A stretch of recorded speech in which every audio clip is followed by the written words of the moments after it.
घने जंगल के बीच एक छोटी सी झोपड़ी थी, जहाँ एक बूढ़े ऋषि बाबा अपने पालतू हिरन के साथ रहते थे। उस हिरन का नाम था चंद्र।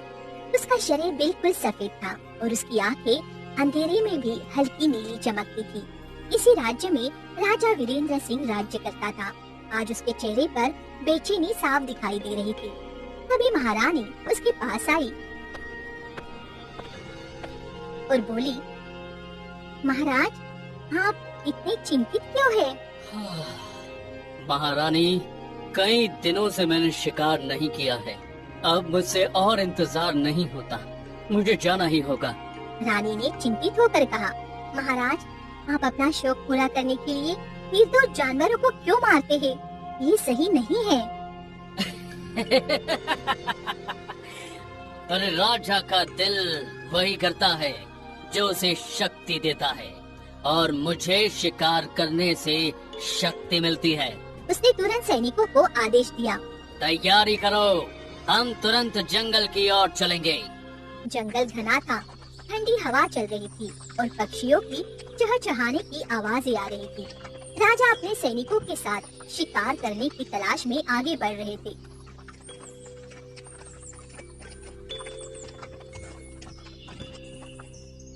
अचानक उसकी नजर दूर खड़े एक सफेद चमकते हुए हिरन पर पड़ी। वो बिल्कुल स्थिर खड़ा था, मानो खुद ही राजा को देख रहा हो। और रुको रुको रुको रुको, ऐसा हिरन मैंने पहले कभी नहीं देखा। राजा की आंखों में लालच और उत्साह साफ दिख रहा था। उसने तुरंत अपने सैनिकों को आदेश दिया, जाओ, उस हिरन को पकड़कर हमारे पास लाओ। आज से ये हमारे महल में रहेगा और हमारी शान बढ़ाएगा। जाओ। सैनिक तेजी से हिरन की ओर बढ़े। हिरन अचानक चौकन्ना हो गया। उसने एक पल के लिए राजा की तरफ देखा, मानो चेतावनी दे रहा हो, और फिर वो तेजी से जंगल के गहरे रास्ते की ओर भागने लगा। उसका पीछा करो, जाओ। हिरन बिना रुके भागता रहा और कुछ ही देर में वो महर्षि के पास जाकर खड़ा हो गया, मानो उनकी शरण में आ गया हो। सैनिक भी वहाँ पहुँच गए। इस हिरण को हमें सौंप दीजिए, ये राजा का आदेश है। महर्षि शांत खड़े रहे। उनके चेहरे पर ना गुस्सा था ना डर। तभी राजा भी वहाँ आ पहुँच गया।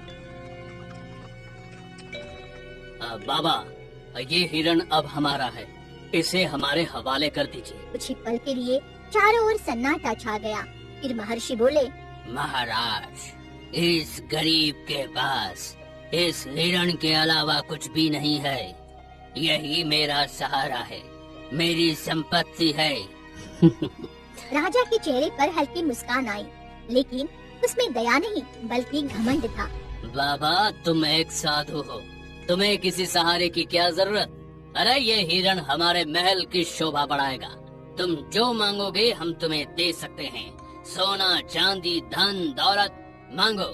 राजन, कुछ चीजें धन से नहीं खरीदी जा सकती।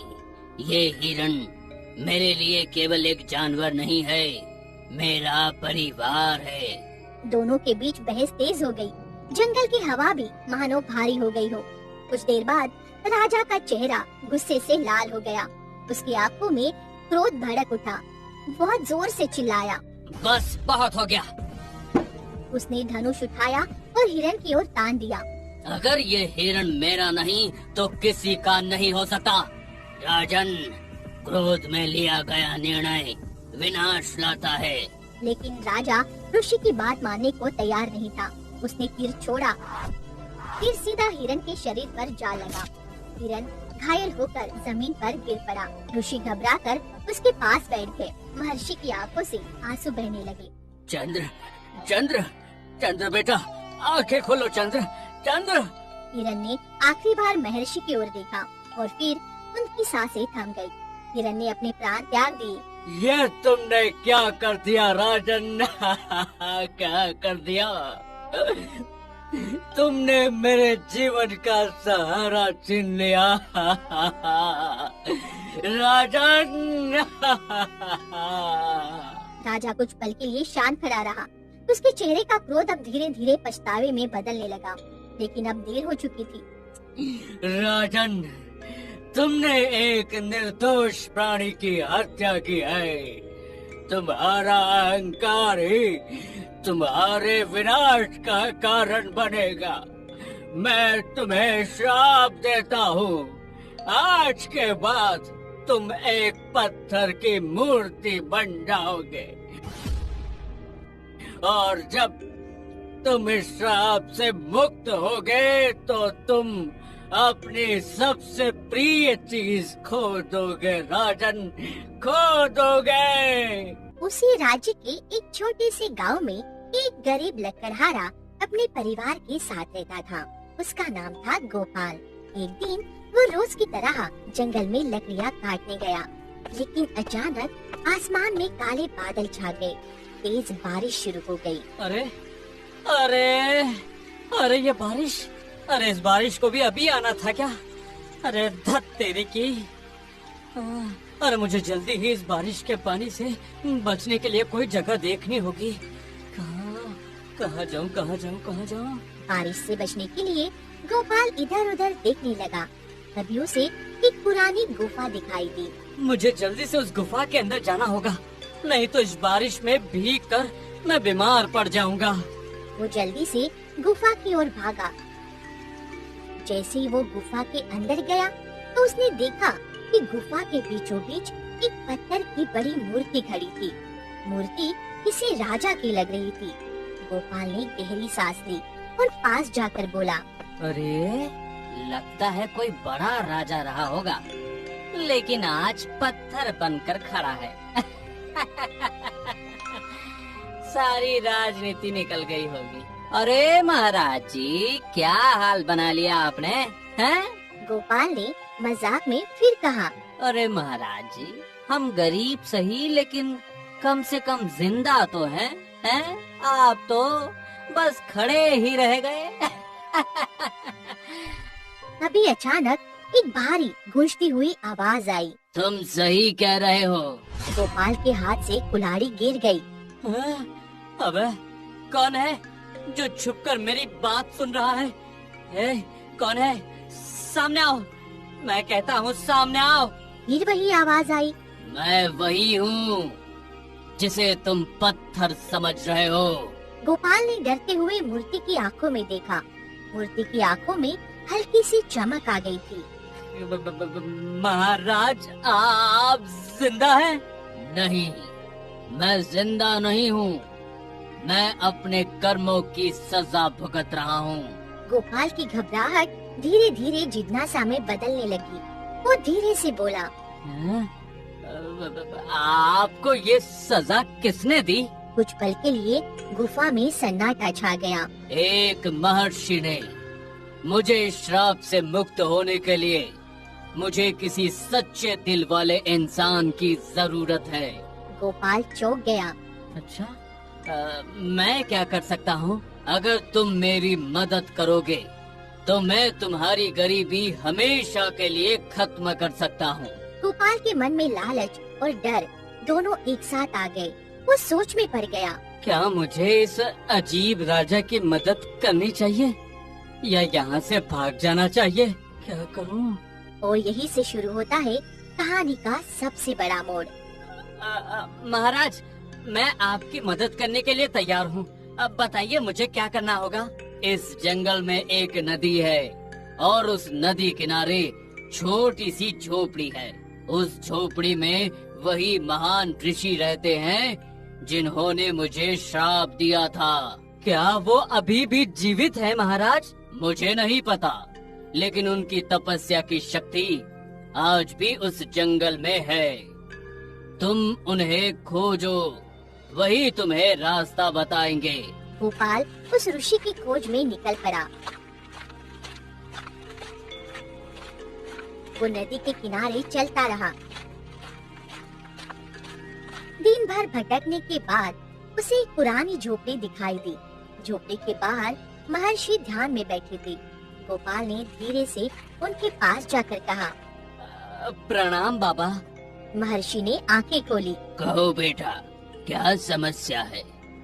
बाबा, जंगल की एक गुफा में एक राजा पत्थर की मूर्ति बना खड़ा है। वो कहता है कि आपने उसे श्राप दिया था? तो वो समय आ गया है।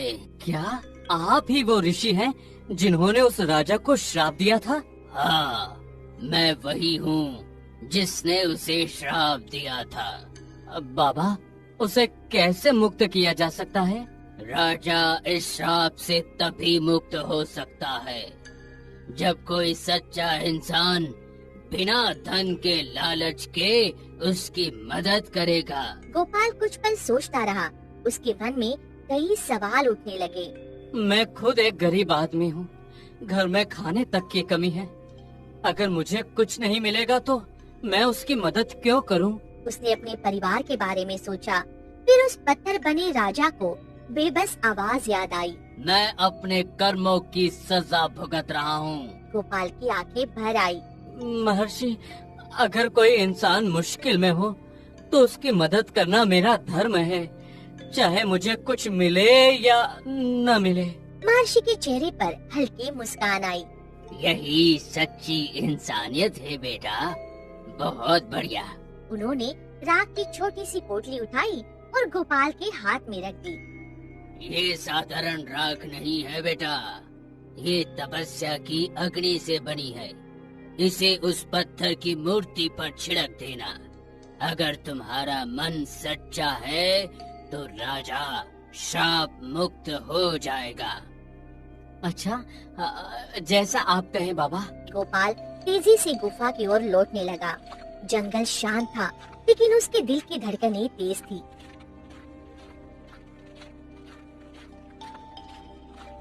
जैसे वो गुफा में पहुंचा, मूर्ति ने उससे पूछा, तुम लौट आए गोपाल?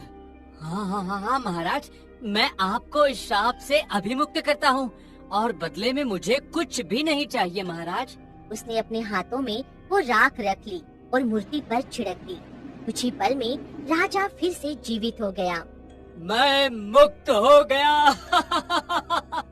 तुम्हारा बहुत बहुत धन्यवाद गोपाल, तुमने मुझे मुक्त कर दिया। तुमने मुझे इस श्राप से मुक्ति दिलाई गोपाल। मैं तुम्हारा एहसान कभी नहीं भूलूंगा। तुम्हारा बहुत बहुत धन्यवाद। राजा अपने दरबार में लौटा। उसने देखा उसका सेनापति उसके सिंहासन पर बैठा है। राजा क्रोधित हो उठा। सेनापति, तुम मेरे सिंहासन पर क्या कर रहे हो? तुम जानते नहीं कि मेरी राजगद्दी है, इस पर सिर्फ मेरा अधिकार है, सिर्फ मेरा। तुम्हारी राजगद्दी थी, लेकिन अब इस पर मेरा अधिकार है। ये राज्य मेरा है। हरामजादे कहीं के, तभी कहूँ तुम लोगों ने मेरी खोज क्यों नहीं की?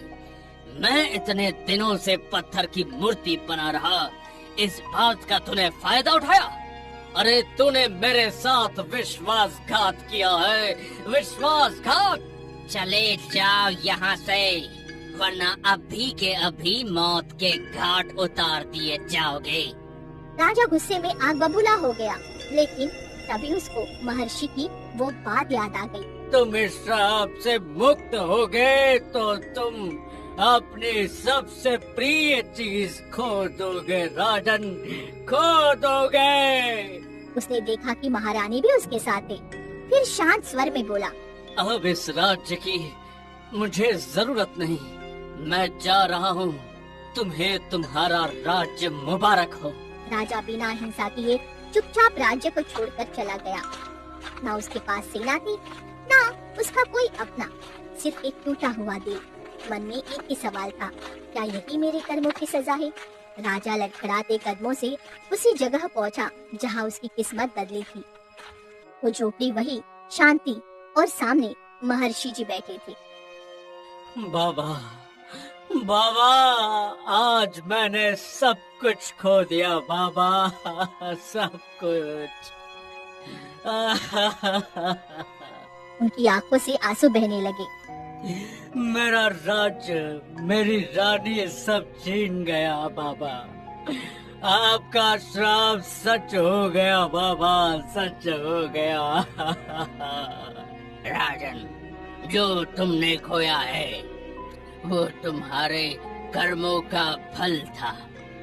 बाबा, क्या मेरे लिए कोई रास्ता बचा है? रास्ता हमेशा होता है, लेकिन उसे पाने के लिए तुम्हें खुद को बदलना होगा। राजा कुछ देर तक चुप रहा और चुपचाप जमीन की ओर देखता रहा। उसकी आंखों में अब क्रोध न था, सिंहासन पाने की इच्छा, बस एक गहरा पछतावा थी। बाबा, अब मेरे पास लौटने के लिए कुछ भी नहीं बचा, न राज्य न परिवार।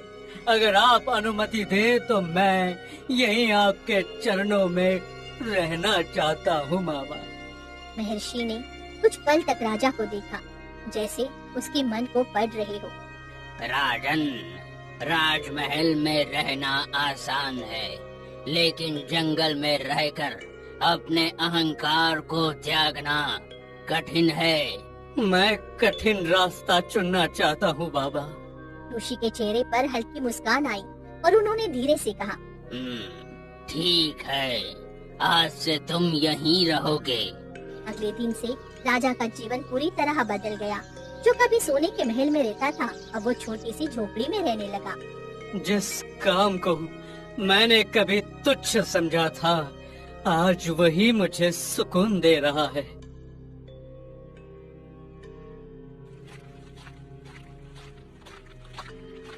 दिन बीतते गए, फिर हफ्ते और फिर महीने।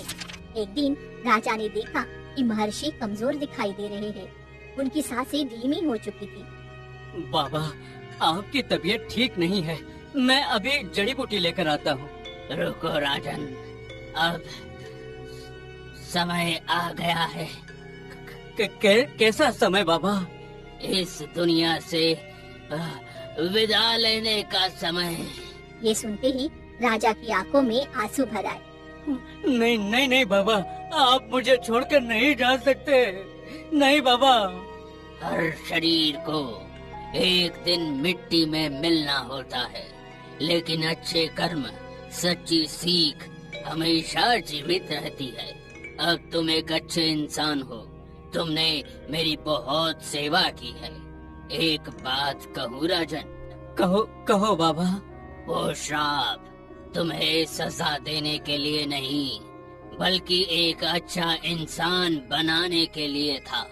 देखो, आज तुम एक अच्छे इंसान और सच्चे इंसान हो। अब तुम्हें वो सब मिलेगा जो तुम्हें सबसे प्रिय है। हाँ? बाबा, अब तो आप ही मेरे लिए सबसे प्रिय हैं। आप ही मेरा परिवार है बाबा। महर्षि ने हल्की मुस्कान दी और अपनी आंखें बंद कर ली और दुनिया को अलविदा कह दिया। बाबा, बाबा, आप मुझे छोड़कर मत जाइए बाबा। मत जाइए बाबा। राजा फूट फूट कर रोने लगा। राजा फिर से अकेला रह गया। महाराज, मेरी कोख में महाराज वीरेंद्र सिंह का बच्चा पल रहा है। क्या? ये तुम क्या कह रही हो? तुम इस बच्चे को गिरा दो। मैं उसका बच्चा तो क्या, उसकी एक निशानी भी इस महल में नहीं देखना चाहता। नहीं महाराज, ये बच्चा मेरा भी है। मैं इस बच्चे को जन्म दूंगी। तो इस महल से निकल जाओ। ये राज्य मेरा है, इस पर सिर्फ मेरा अधिकार है। ठीक है, मैं इस महल से जा रही हूँ। कैदी की तरह जिंदगी जीने से तो बेहतर है कि मैं यहाँ से चली जाऊँ। राजा लकड़ी काटने जंगल के अंदर जा रहा था, तभी उसे सामने बैठी एक महिला दिखाई देती है। वो कोई और नहीं बल्कि महारानी थी और पेड़ के नीचे बैठी रो रही थी। राजा दौड़कर उनके पास गए। महारानी, आप यहाँ कैसे और रो क्यों रही हो? क्या हुआ है तुम्हारे साथ? महाराज, मुझे माफ कर दो, मैं कुछ न कर सकी। उस सेनापति ने मुझे डरा धमका कर रखा हुआ था, बिल्कुल कैदियों की तरह सलूक किया उसने मेरे साथ। कोई बात नहीं महारानी, इसमें तुम्हारी कोई गलती नहीं है। लेकिन तुम इस जंगल में क्या कर रही हो? महारानी उसे सारी बात बताती है। क्या क्या सच में तुम्हारे पेट में हमारा बच्चा पल रहा है? हाँ महाराज, ये सच है। तो अब से तुम यहीं रहोगी? ये साधारण जिंदगी राजा की जिंदगी से कई गुना अच्छी है। चलो मेरे साथ। राजा उसे झोपड़ी में ले जाता है।